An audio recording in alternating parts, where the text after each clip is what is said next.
Le M60 Patton est un char de combat américain de deuxième génération développé à partir du char M48A2. Il fut massivement utilisé durant la guerre froide par les USA et leurs alliés, et plus particulièrement ceux de l'OTAN, et reste encore largement utilisé aujourd'hui, bien qu'il ait été remplacé aux États-Unis par le M1 Abrams.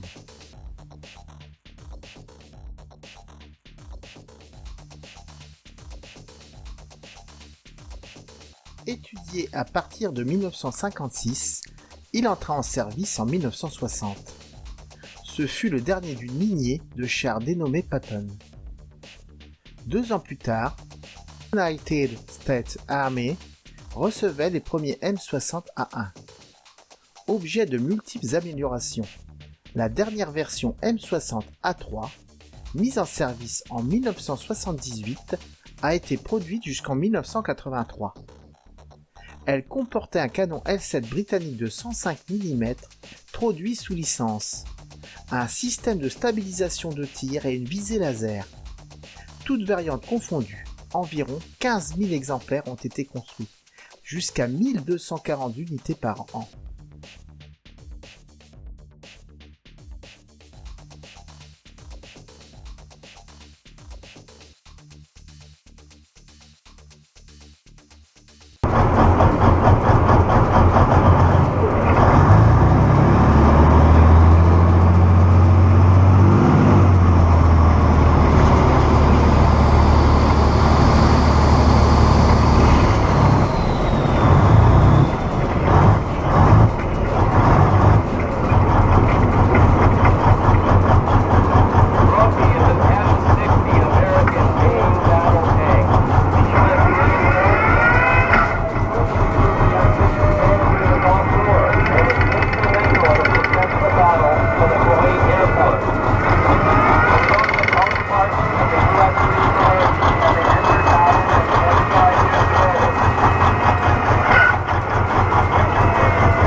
L'arme principale est un canon M68 d'un calibre de 105 mm. Il s'agit de la variante américaine du canon britannique Royal Ordnance L7. L'élévation du canon est comprise entre plus 20 degrés et moins 10 degrés. Avec son extracteur de fumée, il est considéré comme innovant par rapport au canon T54 de 90 mm précédemment utilisé sur le M48. Il est capable de tirer un obus toutes les 7 secondes.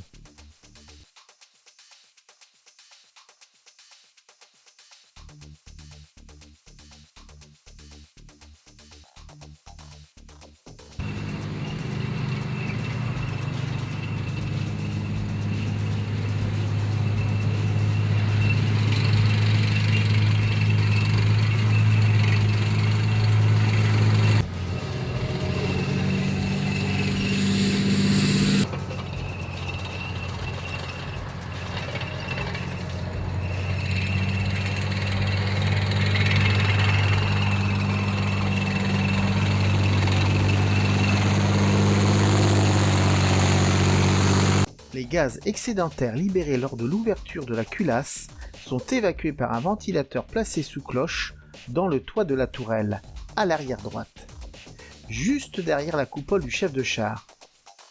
En termes de munitions, le char embarque 63 obus. Le tireur utilise un viseur M31 qui comprend une lunette télescopique M105D ayant un grossissement par 8. Avec un champ de vision de 7,5 degrés. Sur le M60A1, ce viseur est remplacé par le M32, équipé d'un filtre spécial permettant le tir de nuit avec le phare au xénon. Dans les années 1970, le M32 sera lui aussi remplacé par le M35E1 fonctionnant avec un intensificateur de lumière.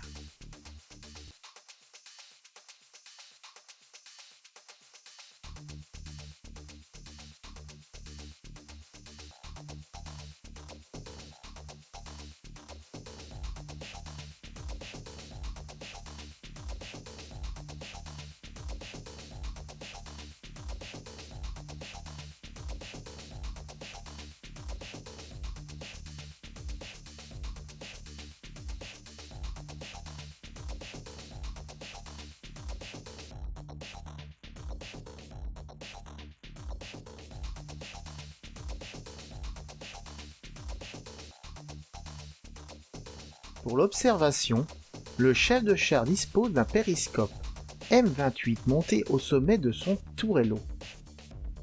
Le périscope M35 ou M36 installé sur le M60A1 peut être utilisé avec le phare infrarouge monté au-dessus du canon.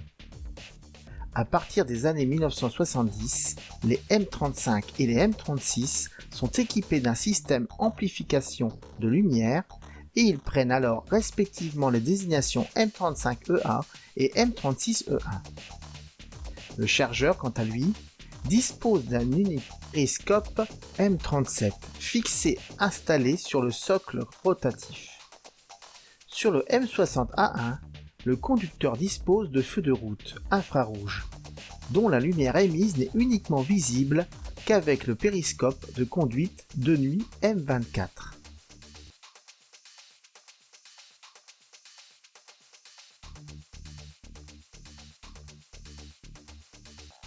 Un télémètre stéréoscopique M17 est installé sur le toit de la tourelle. Il offre un grossissement par 10 à travers un angle de vue de 4 degrés. Il permet au chef de char d'établir une distance de tir allant de 500 à 4400 mètres. L'ajustement de l'image se fait avec une molette qui transmet directement la mesure via une came reliée au calculateur électromécanique, qui va lui-même commander le pointage du canon M68 par l'intermédiaire de la conduite balistique M10. Ce calculateur balistique, ayant la forme d'un cube métallique de 30 cm de côté, est installé à côté du tireur. L'élévation du canon varie en fonction du type de munitions, qui sont sélectionnées par le tireur à l'aide d'un commutateur installé sur le boîtier.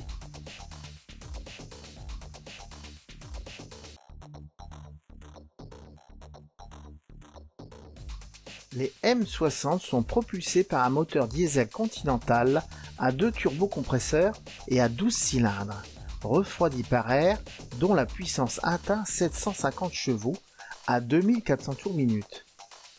Comme sur les chars soviétiques, il est possible de vaporiser du carburant diesel dans le pot d'échappement pour créer un écran de fumée. Pour équiper les M60A3, les moteurs Continental sont modifiés en 1975. Les injecteurs, les cylindres et les turbocompresseurs sont améliorés dans le but d'augmenter la durée de vie du moteur. Le refroidissement est optimisé grâce à l'ajout d'un filtre à air supplémentaire sur la plage arrière, tandis qu'un nouvel alternateur de 650 A refroidi par huile est installé.